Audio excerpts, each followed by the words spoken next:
गया है, हम लोगों की काफ़ी सारी वीडियोज उसमें आ गई हैं। लास्ट वीडियो में मैंने आप लोगों को केमिकल रिएक्शंस के बारे में बताया था। We studied about neutralisation reaction और reaction with metal oxides and non metal oxides, chemical reactions of acids and bases finish हो चुका है। नहीं देखा है अभी तक तो जाके वो 2 वीडियोस 3 वीडियोस देख डालो और नोट्स बना डालो। It will make you your studies really easy. अब आज हम लोगों को थोड़ा सा थ्योरेटिकल है, आज का जो लेक्चर होगा वो थोड़ा सा थ्योरेटिकल होगा, बट हाँ इम्पोर्टेंस इसकी वैसी ही है, उतनी ही है, बिकॉज ये बहुत ज़्यादा क्वेश्चन इसके पूछे जाते हैं एग्जाम में। अब देखो आज हम लोगों को कुछ थ्योरी वाली बातें करनी है। फर्स्ट ऑफ ऑल हेडिंग डालते हैं, कौन सा चैप्टर चल रहा है हमारा चल रहा है एसिड्स, बेसिस एंड सॉल्ट्स। ये चैप्टर हम लोगों का चल रहा है और आज हम लोगों को पढ़ना है कि कौन कौन से आयंस प्रेजेंट होते हैं in acids and in bases, what happens when we dissolve these acids and bases into water. तो क्या क्या चीज़ें होती हैं, ठीक है। What is diluting an acid, how will you dilute an acid, ये सारी चीज़ें। तो देखो मैंने आप लोगों को बताया था कि if you mix anything into water, ठीक है, अगर आप किसी चीज़ को डिसॉल्व कर रहे हो वाटर और वो बड़ी आसानी से डिसॉल्व हो जा रहा है, ये एटलीस्ट कुछ हद तक डिसॉल्व हो पा रहा है, तो बेसिकली होता क्या है कि वाटर जो है वो किसी भी चीज़ को आयंस में तोड़ने की कोशिश करता है, ठीक है। अब आप एसिड डालते हो तो भी वो आयंस में तोड़ेगा उसको, और अगर आप बेस डालते हो तो भी वो उसको आयंस में तोड़ देगा, ठीक है। वाटर में आप कुछ भी डालोगे तो एसिड डाल रहे हो, बेस डाल रहे हो, सॉल्ट डाल रहे हो तो वो आयंस में छूटेगा, ठीक है। इनफैक्ट वाटर भी खुद आयंस में छूट जाता है, H पॉजिटिव और OH नेगेटिव में। अब देखो होता क्या है कि आप जितने भी एसिड्स देखोगे, ठीक है, जैसे हम लोगों ने HCl पढ़ा, H2SO4 पढ़ा, हम लोगों ने H2CO3 पढ़ा, HNO3 पढ़ा, ये सारे एसिड्स हम लोगों ने पढ़े। इन सारे एसिड्स में देखो कॉमन क्या है, H, ठीक है। ये सब क्या है, एसिड्स, और इन सब में कॉमन हमने क्या देख लिया, H, ठीक है। इसी तरीके से हम लोगों ने बेसिस जैसे कि NaOH हम लोगों ने देख लिया और KOH हम लोगों ने देखा है, CaOH का होल ट्वाइस हम लोगों ने देखा है, MgOH का होल ट्वाइस, AlOH का होल क्यूब, ठीक है, मतलब कि होल थ्राइस, क्यूब बोल रही हूँ मैं। तो ये अब बेसिस है, ये सारे बेसिस में क्या होता है, देखो बेसिस में OH वाला जो आयन है वो कॉमन है। मतलब क्या, सारे एसिड्स में H पॉजिटिव आयन होता है। मतलब क्या कि जब भी आप किसी एसिड को पानी में डालोगे तो वो पानी क्या करेगा, जैसे HCl फॉर एग्जांपल HCl डाला, HCl जब आप वाटर में डिसॉल्व करोगे तो H पॉजिटिव और Cl नेगेटिव में पानी उसको तोड़ देगा। H2SO4 डालोगे तो H पॉजिटिव और SO4 2 नेगेटिव में तोड़ देगा। H positive CO3 2 negative, H positive NO3 negative. मतलब क्या है कि जितने भी एसिड्स हैं, अगर आप किसी भी एसिड को पानी में डाल रहे हो तो एक कॉमन आयन जरूर निकल रहा है, दैट इज H पॉजिटिव। यही जो H पॉजिटिव है यही बताता है कि एसिड स्ट्रॉन्ग है या फिर वीक है। लास्ट वीडियो में हम लोगों ने देखा था कि कौन कौन से स्ट्रॉन्ग एसिड्स हैं, कौन कौन से वीक एसिड्स हैं। कैसे पता चला, ये पता इस बात से चलता है कि कौन कितना ज़्यादा H पॉजिटिव आयन निकाल रहा है। अगर कोई एसिड बहुत ज़्यादा H पॉजिटिव आयन निकल रहा है, इट मीन्स कि it is a very strong acid. For example HCl को जैसे ही पानी में डालोगे पूरी तरीके से HCl, जितने भी उसमें मॉलिक्यूल्स ऑफ HCl होंगे, सारे के सारे जो आपके मॉलिक्यूल्स होंगे वो H पॉजिटिव और Cl नेगेटिव में टूट जाएंगे, ठीक है। H2SO4 भी एक स्ट्रॉन्ग एसिड है, इसका मतलब कि वो बहुत सारे H पॉजिटिव आयंस दे देता है, ठीक है। H2CO3 मैंने आप लोगों को बताया था लास्ट वीडियो में, जो वीक एसिड, क्योंकि H2CO3 उतनी ज़्यादा अमाउंट में H पॉजिटिव नहीं दे। बेसिकली कहने का मतलब ये है कि अगर कोई एसिड H पॉजिटिव आयन ज़्यादा दे रहा है तो मतलब वो स्ट्रॉन्ग है, अगर वो नहीं इतना दे पा रहा है तो मतलब वो वीक है। बिल्कुल नहीं दे पा रहा है, बहुत थोड़ा सा दिया, मतलब कि सिर्फ 5% मॉलिक्यूल्स ऐसे हैं जो कि आयंस में टूटे, तो मतलब कि वो बहुत ही वीक है। वीक में एक एग्जाम्पल हम लोगों ने लास्ट वीडियो में भी देखा था, CH3COOH, ठीक है। अब इसमें से अब देखो इसमें 4 हाइड्रोजन है देखा जाए तो, बट हाइड्रोजन निकलता कौन सा वाला, ये वाला, ये नहीं निकलता, ठीक है। कौन सा निकलेगा, ये वाला। देखो अगर आपने कुछ अमाउंट डाला है, कुछ वॉल्यूम डाला है एसिटिक एसिड इनटू वाटर, उसमें से 5% एसिटिक एसिड के मॉलिक्यूल्स होंगे जो कि H पॉजिटिव आयंस निकालेंगे, बाकी 95% एसिड्स पड़े रहेंगे, H पॉजिटिव निकला ही नहीं, मतलब बहुत कम H पॉजिटिव निकला, that is why this is a weak acid. अब आपको क्लियरली पता चलेगा कि क्यों स्ट्रॉन्ग और क्यों वीक। सेम यही चीज होती है बेसिस में भी, ठीक है। बेसिस क्या निकालते हैं? OH negative ion, OH negative ion, OH negative ion, सबके सब OH नेगेटिव आयन निकालेंगे। कौन कितनी आसानी से OH नेगेटिव आयन निकाल दे रहा है, यही चीज बताती है कि कौन सा स्ट्रॉन्ग है और कौन सा वीक है। ज्यादा OH नेगेटिव आयन निकलेंगे मतलब क्या कि स्ट्रॉन्ग बेस है, कम निकलेंगे तो मतलब कि वीक बेस है। अब देखो होता क्या है कि जब हम HCl को डिसॉल्व करते हैं इनटू वाटर, मतलब आपने HCl को वाटर में डाला, ठीक है, HCl प्योर था और आपने उसको पानी में डाला, तो वो किस में टूटेगा? H positive plus Cl negative, ठीक है।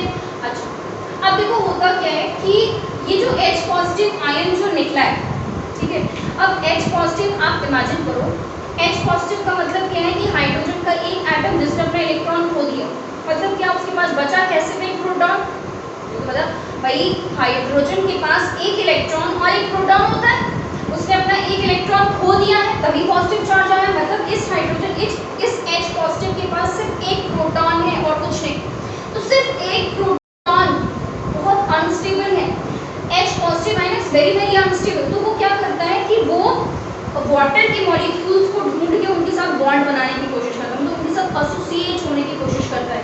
तो ये जो H पॉजिटिव आयंस है इट फॉर्म्स बॉन्ड विथ, अब ये जो बॉन्ड है इसको हम कोऑर्डिनेट बॉन्ड बोलते हैं, ठीक है, मतलब H पॉजिटिव कोऑर्डिनेट बॉन्ड बनाता है with water molecule. But since you do not know about coordinate bond, तो अभी हम लोग ये वर्ड नहीं यूज कर रहे, वी विल जस्ट अंडरस्टैंड कि H positive ion gets associated with the water molecule, ठीक है, और ये क्या बना लेता है? H3O पॉजिटिव, ठीक है, H3O पॉजिटिव, इसको हम बुलाते हैं हाइड्रोनियम आयन, ठीक है, हाइड्रोनियम आयन।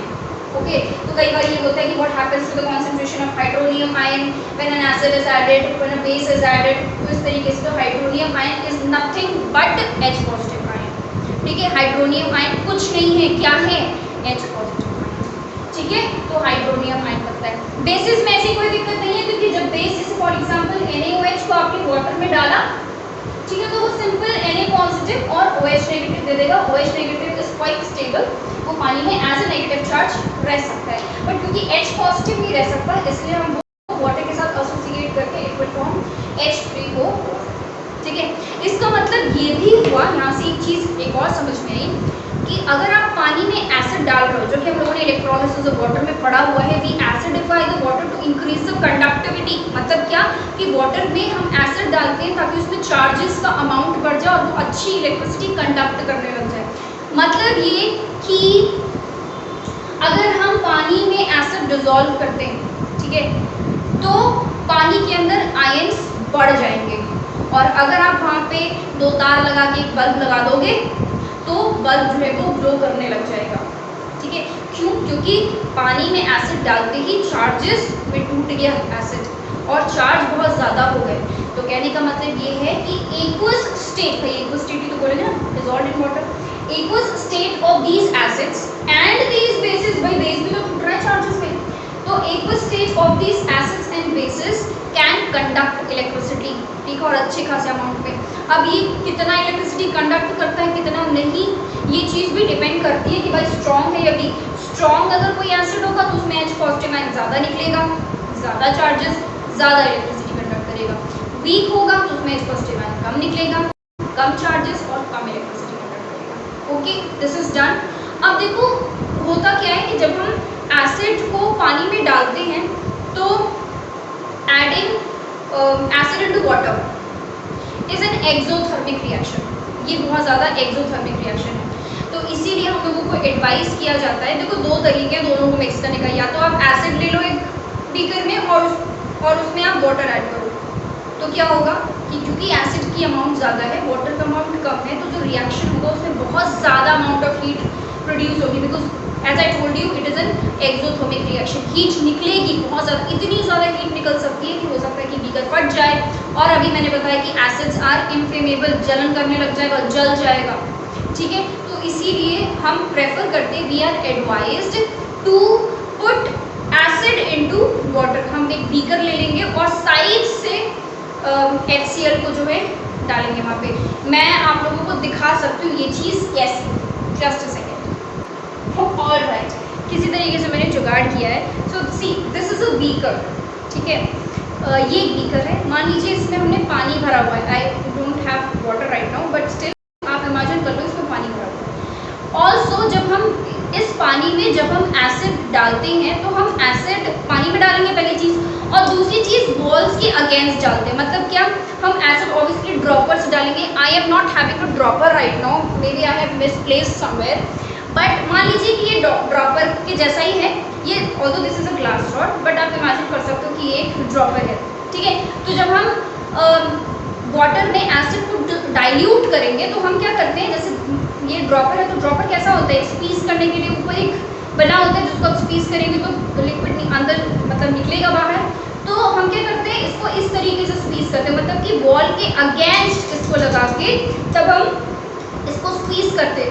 अगर आप डायरेक्टली ऐसे डालोगे तो जब आप ऐसे डालोगे तो हो सकता है उसके छींटे पड़ जाए आपके हाथ में या हो सकता है फेस पे, इस तरीके से। और जब भी आप एसिड को ऐड करेंगे इनटू वाटर, हमेशा अपने फेस से अपने आप से दूर रखें, ठीक है। So this is how you dilute an acid, ठीक है। और ये क्योंकि because this is an exothermic reaction, अब चाहे एसिड हो चाहे बेस हो, दोनों की केस में यही चीज़ है। जब भी आप डाइल्यूट करेंगे तो आप ऐसी वॉल्स के अगेंस्ट टच करा के तब आप ड्रॉपर को स्क्वीज करेंगे और वो पानी में जाता रहेगा, ठीक है।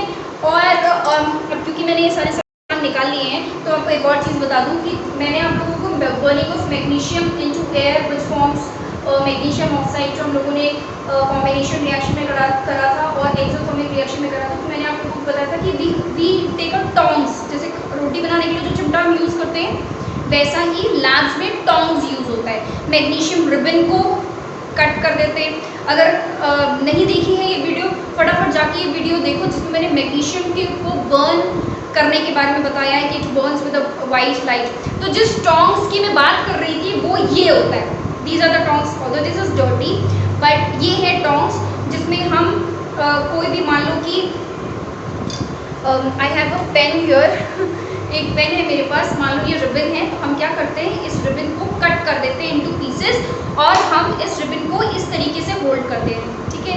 इसको ऐसे होल्ड करके और इसको आगे इस तरीके से मूव करते हैं और ये ऐसे पकड़ में आ जाता है और फिर then we burn magnesium ribbon, ठीक है। ये थोड़ा सा ख़राब हो गया है, इसमें जंग लग गया है। These are some of the lab apparatus of my graduation time when I was graduation. I've done my graduation by the way and post graduation from Allahabad University for those who don't know this, ठीक है। थोड़ा सा हम लोगों ने बातें शातें भी कर ली। So these are the apparatus that I have, okay। So कहने का मतलब ये था कि this is how you will dilute acids and bases. So this topic is finally completed. अब हम लोग ज़रा स्टार्ट कर लेते हैं अपना pH पेपर, ठीक है। चलो तो बोर्ड क्लियर कर दूँ मैं पहले, तो मैंने सॉल्व मिटा दिया, चैप्टर की हेडिंग मिटा दी मैंने। तो चलो आज हम लोग फिर देखते हैं कि what is pH paper and why do we need a pH paper. जब हमारे पास ऑलरेडी इतने सारे इंडिकेटर्स थे, हम लोगों ने याद भी कर लिए थे जुगाड़ से, किसी तरीके से हम लोगों ने याद भी कर लिए थे उसके कलर्स। अगर अभी तक आपको इंडिकेटर्स के कलर्स एसिड्स और बेसिस में याद करने में दिक्कत हो रही है तो go and watch the first video of this chapter. आपको दोबारा वो चीज़ किताब खोल के देखने तक की जरूरत नहीं पड़ेगी, मतलब वो आपके दिमाग में इतने अच्छे से बैठ जाएगा, ठीक है। I can take this guarantee, okay. तो एसिड बेसिस एंड सॉल्ट में हम लोगों को इंडिकेटर्स की जरूरत क्यों पड़ी? सबसे पहली चीज़ तो why do we need indicator. Indicator की जरूरत क्या है, क्यों है?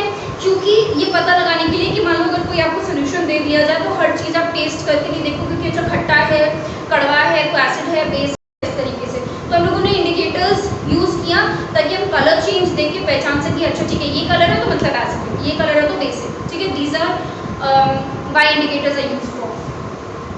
हमारे पास ऑलरेडी इंडिकेटर्स थे, फिनोल्फथलीन था हमारे पास, मिथाइल ऑरेंज था, बाकी सब भी थे, बट स्टिल हम लोगों को pH पेपर पढ़ने की जरूरत क्यों पड़ी?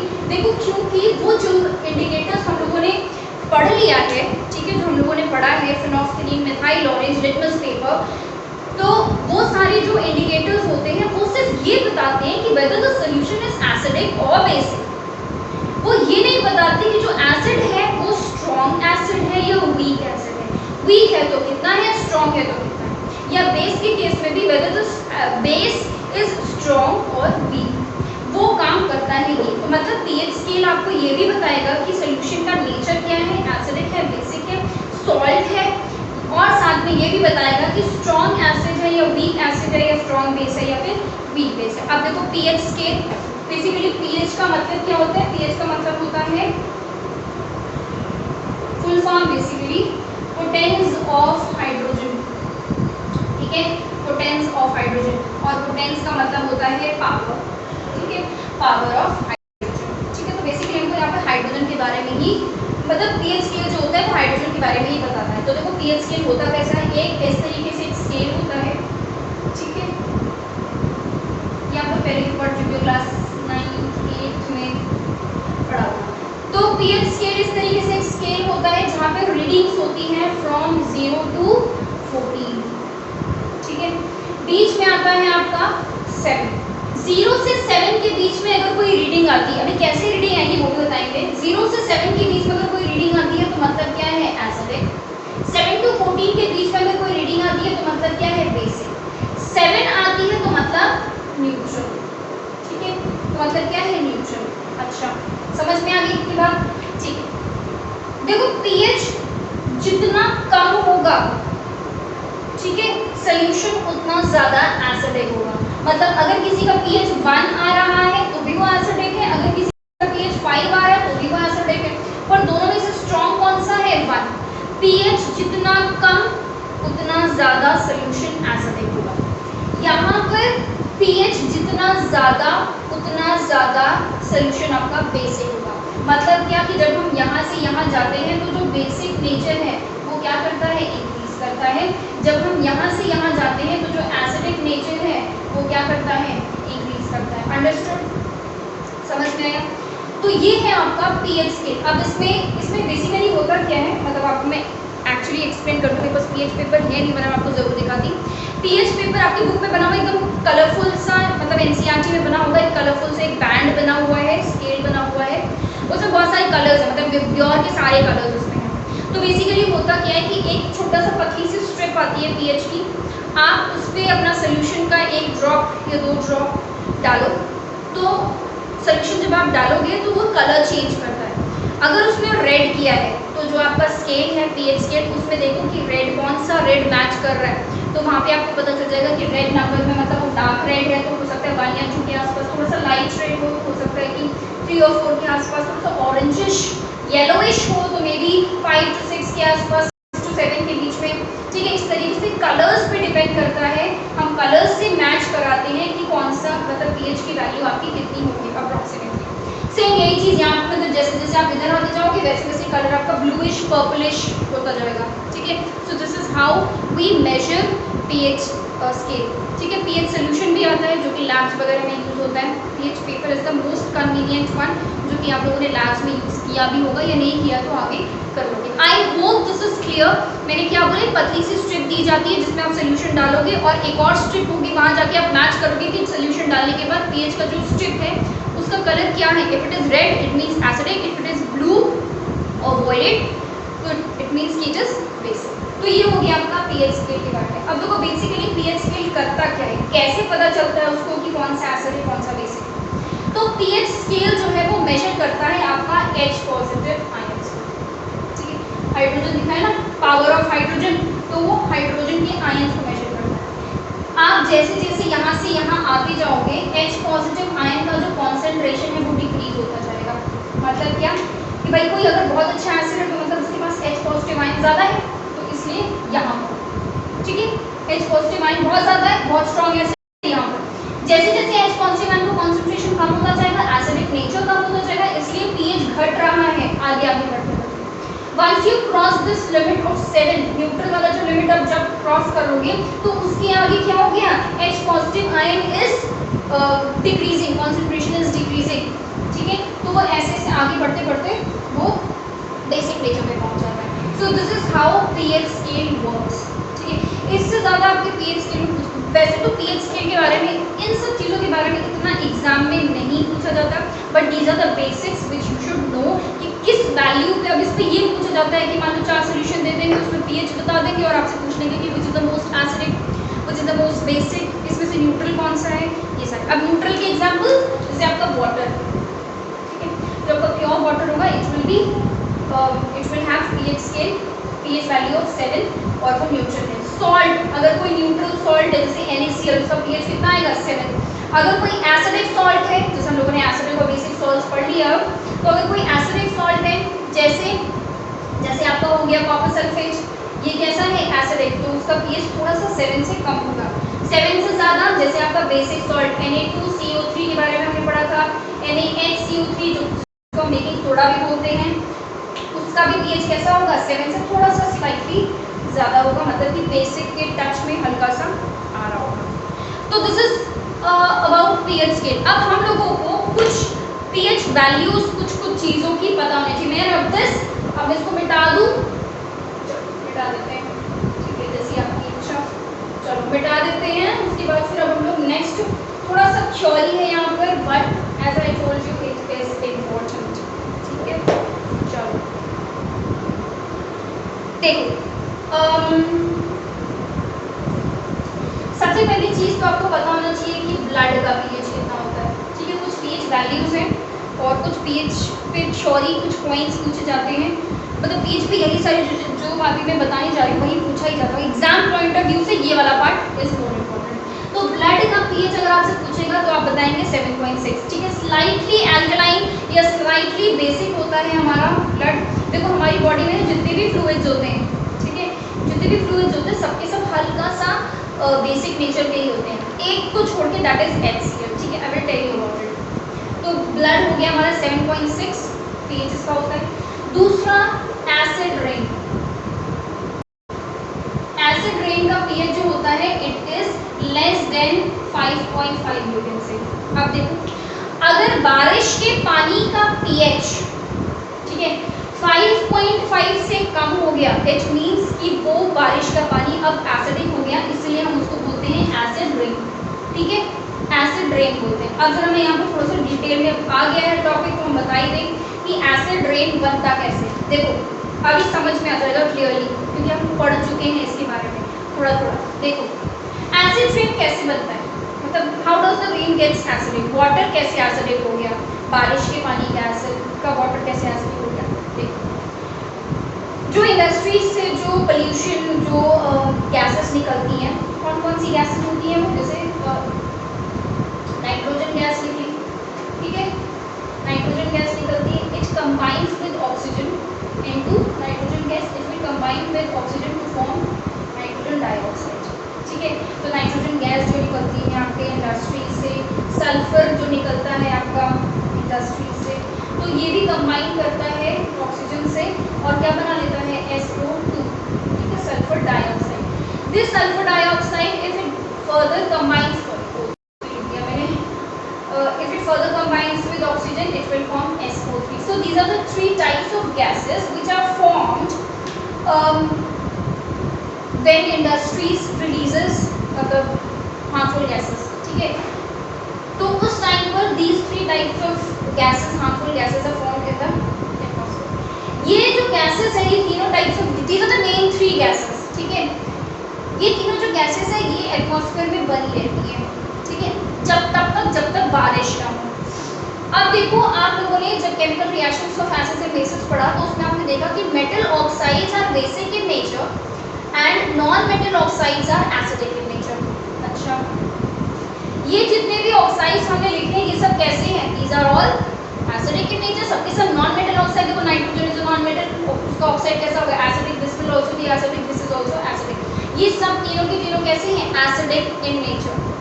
अब जब बारिश होती है तो ये जो आपके ऑक्साइड्स हैं ये वाटर के साथ, मतलब बारिश के पानी के साथ कंबाइन करते हैं एंड दे फॉर्म एसिड, जैसे कि NO2 ने, ठीक है, nitrogen dioxide combines with water, ये कौन सा पानी है, ये बारिश का पानी है, ठीक है, कंबाइन कर देता है, क्या बना देता है नाइट्रिक एसिड, ठीक है, और आपका SO2 वाटर के साथ कंबाइन करके बना देता है sulphurous acid H2SO3। Sulphur trioxide आपका वाटर के साथ कंबाइन करेगा और सल्फ्यूरिक एसिड बना। These are the main three types of acids that are form during acid rain, ठीक है। तो ये तीन टाइप के एसिड्स, मतलब ये जितने भी आपके एटमॉस्फेयर में जो गैसेस परसिस्ट करता है वो वाटर के साथ रिएक्शन करता है, रेन वाटर के साथ रिएक्शन करता है और ये एसिड बनाता है। तो जब बारिश का पानी नीचे गिरता है तो ये एसिड्स भी नीचे गिरते हैं, ठीक है। Although these are very diluted, बहुत इतना सारा पानी है, एसिड थोड़ा सा है तो डाइल्यूटेड है, बट स्टिल इतना है कि आपको, आपके स्किन को, प्लांट्स को, मरीन लाइफ को, एक्वेटिक एनिमल्स को, इन सबको हार्म कर सकते हैं। इनफैक्ट सॉइल की फर्टिलिटी भी हार्म कर सकते हैं, ठीक है। So this was all about acid rain, थोड़ा सा एक्स्ट्रा, ठीक है। और वैसे ये बेसिक है, कोई बहुत ऐसी कोई चीज़ मैंने नहीं बता दी। तो एसिड रेन का pH if it is 5 less than 5.5 it means कि वाटर इज नाउ एसिडिक। अच्छा, अब सॉइल का पीएच कितना होना चाहिए? 5.5 होना चाहिए। इससे कम अगर हुआ, ठीक है, मतलब बारिश का पानी एसिडिक पानी मिट्टी पे आएगा तो ऑब्वियसली वो मिट्टी को भी एसिडिक कर देगा। तो 5.5 से अगर कम हो गया पीएच तो इट मीन्स कि सॉइल जो है, जो आपकी मिट्टी है, it is not, you can से सही नहीं है फॉर प्लांट्स ग्रोथ, ठीक है। तो ये हो गया आपका सॉइल का पीएच 5.5। ओके, फोर्थ हम लिखते हैं अबाउट योर माउथ, ठीक है। अब देखो होता क्या है, जब हम खाना खाते हैं it should also be around 5.5 से कम होना चाहिए। अब देखो कि जब हम खाना खाते हैं बिना ब्रश के सो जाते हैं रात में, जनरली पीपल डू दिस, ठीक है, स्पेशली वी इंडियंस। तो मैं भी करती हूँ, वैसे ब्रश करना चाहिए बट स्टिल। तो खाना खाने के बाद हम क्या करते हैं, डायरेक्टली जाके सो जाते हैं, फिर सुबह उठते हैं तो सुबह उठते ही ब्रश करते हैं। तो जब आप देखते हो कि जब आपने खाना खाया है और सुबह उठते तो हल्का सा मतलब मुंह का टेस्ट अजीब सा खट्टा खट्टा टाइप होता है, अजीब सी टेस्ट होती है, फिर हम उसको ब्रश करते हैं, then you are all freshen up. तो बेसिकली होता क्या है कि जब आप खाना खाते हो तो जो खाने के जो पार्टिकल्स हैं, उस खाने के जो पार्टिकल्स हैं उनको, जो हमारे माउथ में जो बैक्टीरिया है वो उस पार्टिकल्स को डीके करना शुरू करते हैं, उनको सड़ाना शुरू करते हैं, ठीक है, डिकम्पोज करना शुरू करते हैं, कौन? बैक्टीरियाज। और जब वो डिकम्पोज करते हैं तो यहाँ पे इस प्रोसेस में एसिड रिलीज होता है। तो जो हमारी बकल कैविटी है, मतलब जो माउथ है हमारा, वो हल्का सा एसिडिक हो जाता है। तो अगर माउथ का पीएच 5.5 से कम है तो इट मीन्स कि आपका जो माउथ है वो हल्का सा एसिडिक हो गया है। और आप अब क्या करिए, अप्लाई करिए टूथब्रश, टूथपेस्ट, ब्रश करिए अपने दांतों को। इससे क्या होगा, आप देखो जो टूथपेस्ट होता है उसमें क्या होता है, उसमें बेस होता है। Toothpaste is basically a base. तो मुंह हमारा बहुत ज़्यादा एसिडिक हो गया, हम क्या कर रहे हैं, ब्रश कर रहे हैं, मतलब क्या, हम बेस अप्लाई कर रहे हैं। बेस अप्लाई करके हम करते क्या हैं, हम बेस अप्लाई करके क्या कर रहे हैं, हम न्यूट्रलाइज कर रहे हैं एसिड को, ताकि जो पीएच है वो क्या हो जाए, मेंटेन हो जाए, ठीक है। तो बकल कैविटी का जो पीएच है वो 5.5 से कम नहीं होना चाहिए, कम हो जाता तो हम टूथपेस्ट अप्लाई करते हैं, ठीक है। चलिए, फिफ्थ आ गया हमारा स्टमक, ठीक है। स्टमक में अब देखो, स्टमक का कोई पीएच ऐसा होता नहीं है, बट आपको पता होना चाहिए अबाउट दिस, और यही सबसे ज़्यादा पूछा जाता है। जितने भी मैंने बताए हैं उन सब में सबसे ज़्यादा यही पूछा जाता है। और वो क्या है, देखो, जब हम खाते, देखो हमारे पेट में एक एसिड होता है, आप लोगों को पता होगा, दैट इज HCl, ठीक है, हाइड्रोक्लोरिक एसिड होता है। इतना स्ट्रॉन्ग एसिड है, लेकिन उसके बाद भी हमारा पेट जो है उसको टॉलरेट कर लेता है, ठीक है। क्यों? क्योंकि एक लेयर होती है स्टमक के ऊपर, म्यूकस की लेयर, विच प्रिवेंट्स HCl का रिएक्शन विद द स्किन, ठीक है। तो अब होता क्या है कि जब हम HCl जो है वो क्या करती है, डाइजेशन में हेल्प करती है, खाना को डाइजेस्ट करने में हेल्प करती है। It is very very important. तो कई बार क्या होता है कि जब हम लोग बहुत मतलब खाना खा लेते हैं, बहुत स्पाइसी खाते हैं और बहुत ज़्यादा खा लेते हैं तो एसिडिटी हो जाती है। एसिडिटी क्यों होती है? क्योंकि हमारा जो स्टमक है वो बहुत ज़्यादा एसिड रिलीज कर देता है। जैसे मान लो कि पनीर की सब्ज़ी रात में बनी है, ठीक है, पनीर इज़ माई फेवरेट। तो पनीर की सब्ज़ी मान लो रात में बनी है, आपने बहुत ज़्यादा खा लिया, ठीक है, एक्साइटेड हो गए, बहुत ज़्यादा खा लिया। अब पेट क्या सोचेगा कि भाई ये बहुत ज़्यादा खा रही है और बहुत ज़्यादा HCl रिलीज करना पड़ेगा so that the food gets digested properly. और बट कई बार क्या होता है कि बहुत ज़्यादा एसिड रिलीज करने के चक्कर में एक्सेस ऑफ एसिड रिलीज हो जाता है, तो अगले दिन हमें क्या हो जाती है, एसिडिटी हो जाती है, बिकॉज पेट में बहुत ज़्यादा एसिड रिलीज हो गया। तो हम डॉक्टर के पास जाते हैं, डॉक्टर हमको क्या एडवाइस करता है कि ये तो दवाई एंटासिड है, खा लो। तो एंटासिड का मतलब क्या होता है, पेट में हमारे एसिडिटी बहुत ज़्यादा हो गया, एसिड की क्वांटिटी बहुत ज़्यादा हो गई है। इसका मतलब कि हम क्या खाएं, अब बेस खाएं, ताकि एसिड और बेस दोनों आपस में क्या हो जाए, न्यूट्रलाइज हो जाए, ठीक है। तो एसिड और बेस आपस में न्यूट्रलाइज हो जाते हैं और हमारा पेट जो है वो नॉर्मल हो जाता है, पीएच लेवल उसका मेंटेन हो जाता है। That is why we we are advise to have antacid in case of acidity. Also मैंने आप लोगों को बेकिंग सोडा के बारे में बताया था लास्ट क्लास में, लास्ट वीडियो में, कि बेकिंग सोडा भी बेसिक नेचर का होता है और हम ये ऐसी चीज़ है जो हम आराम से खा सकते हैं, खाने वगैरह में यूज होता है। तो आप एंटासिड के जगह पे you can also consume baking soda to maintain the pH, to reduce the effect of HCl, मतलब उसकी एसिडिटी को रिड्यूस करने के लिए आप उसको यूज कर सकते हैं। So these are some of the very common examples कि हमको टूथब्रश को अप्लाई करना चाहिए, और what is the maximum range of acid rain और minimum range of acid rain, mouth का पीएच कितना होता है, ब्लड का पीएच कितना होता है, इन्हीं सब चीज़ों को घुमा फिरा के वो बता देता है। एक और पूछ लेता है क्वेश्चन, ये सब चीज़ों को घुमा फिरा के क्वेश्चन पूछ लेता है। एक और जरा सुन लो फटाफट। मिल्क, जो फ्रेश मिल्क है उसका जो पीएच होता है वो फ्रेश मिल्क का पीएच होता है अराउंड 6.9 के आसपास, ठीक है। हम लोगों ने देखा कि दूध फाड़ने के लिए हम क्या डालते हैं, नींबू डालते हैं, मतलब कि अगर दूध बहुत ज़्यादा एसिडिक हो जाएगा तो दूध फट जाएगा, खराब हो जाएगा, ठीक है। सेम यही चीज़ होती है अगर आप दूध को गर्म ना करें तो, है ना, दूध फट जाता है। तो बेसिकली होता क्या है कि फ्रेश मिल्क का पीएच होता है 6.9, अगर बहुत देर तक उसको गर्म ना किया जाए तो वो एसिडिक हो जाएगा और इसका पीएच जो है वो घटने लग जाएगा, ठीक है। तो ज़्यादा देर तक दूध को फटने से रोकने के लिए या खराब होने से रोकने के लिए, उसका पीएच पेपर डिक्रीज होने से रोकने के लिए जो दूध वाला होता है वो क्या करता है, उसमें ऐड करता है NaHCO3। फिर से आ गया भाई बेकिंग सोडा, मैंने आपको कहा था ना baking soda is very very important. क्या आ गया, बेकिंग सोडा। क्या ऐड किया उसने फ्रेश मिल्क में, बेकिंग सोडा। क्यों, ताकि बेकिंग सोडा क्या है, बेस एसिड, अगर मिल्क बहुत ज़्यादा एसिडिक हो रहा होगा आप उसमें बेकिंग सोडा ऐड कर दो, वो न्यूट्रलाइज कर देगा और पीएच थोड़ा सा और बढ़ जाएगा, ठीक है। न्यूट्रलाइज मतलब एसिडिटी उसकी कम करता रहता है, कम करता रहता है baking soda. That is why milk man adds baking soda into fresh milk, ताकि उसको वो खराब होने से बचा सके या उसको एसिडिक होने से बचा सके। तो this is all about pH paper, pH values. एक छोटा सा और टॉपिक है, उसके बाद हम ये वीडियो खत्म कर देंगे, ठीक है। फिर नेक्स्ट क्लास में हम लोग सॉल्व्स के बारे में पढ़ेंगे।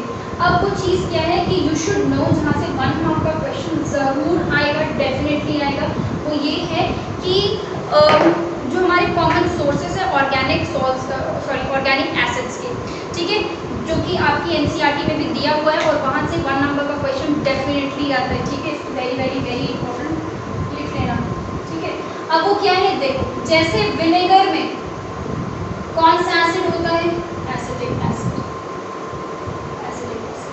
ठीक है। तो ये क्वेश्चन पूछा जाता है, name the acid which is present in vinegar, तो आप बताओगे एसिटिक एसिड, ठीक है।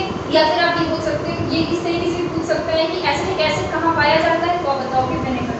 और देख लो, टार्टरिक एसिड टैमरिंड में पाया जाता है, टैमरिंड मतलब इमली, ठीक है, वहाँ पे कौन सा पाया जाता है, tartaric acid, T for tamarind, T for tartaric acid. अगला देखो, टमेटोज में कौन सा एसिड पाया जाता है, ऑक्सैलिक एसिड, ठीक है, याद हो जाना चाहिए, एकदम रट जाना चाहिए, ऑक्सैलिक एसिड। अच्छा, और क्या,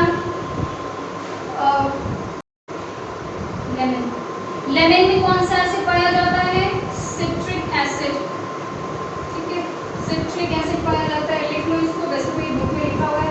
और क्या, मिल्क में कौन सा एसिड पाया जाता है, लैक्टिक एसिड। और कुछ छूटा, I think this is all. अब देखो, एक होती है आपका आंट स्टिंग, दूसरा होता है आपका नेटल स्टिंग, ठीक है। पहले मैं लिख दे रही हूँ, उसके बाद I will explain this. Ant sting में मिथेनोइक एसिड पाया जाता है, ओके, मिथेनोइक एसिड इसमें भी पाया जाता है, नेटल स्टिंग में। Methanoic acid, these two methanoic acid is also called formic acid, ठीक है। इन केस अगर आपको कहीं फॉर्मिक एसिड दिखे तो परेशान मत होना, क्योंकि फॉर्मिक एसिड ही मिथेनोइक एसिड है। इसका फॉर्मूला होता है HCOOH, जो कि हम लोग कार्बन एंड इस कंपाउंड चैप्टर 4 में इसको दोबारा पढ़ेंगे, एकदम क्लियरली समझ में, क्योंकि HCOOH एकदम अच्छे से याद हो जाएगा। सो ये कुछ ऑर्गेनिक सोर्सेज, नेचुरल सोर्सेज हैं इन एसिड्स के, जो कि एग्जाम में बहुत ज़्यादा पूछा जाता है। अगर कुछ छूट गया हो तो आई थिंक सब हो गया है, और yes I think everything is done, ठीक है।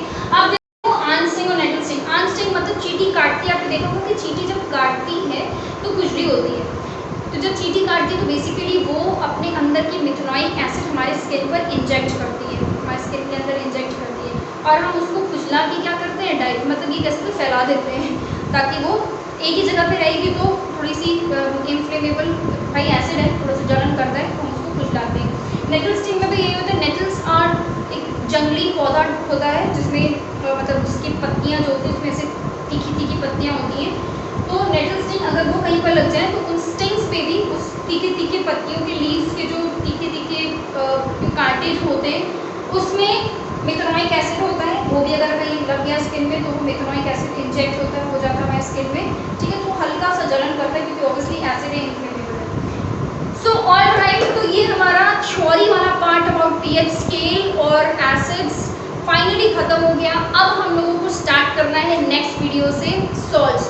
So keep watching the videos, all the videos, or thank you for watching this one. Please share, like, comment, or subscribe to this channel, or keep watching the videos. Thank you so much. In case you have any suggestion, any advice, any comment, compliment, please put it in the comment box और मैं उसको ज़रूर reply करूँगी, follow करूँगी और thank you so much.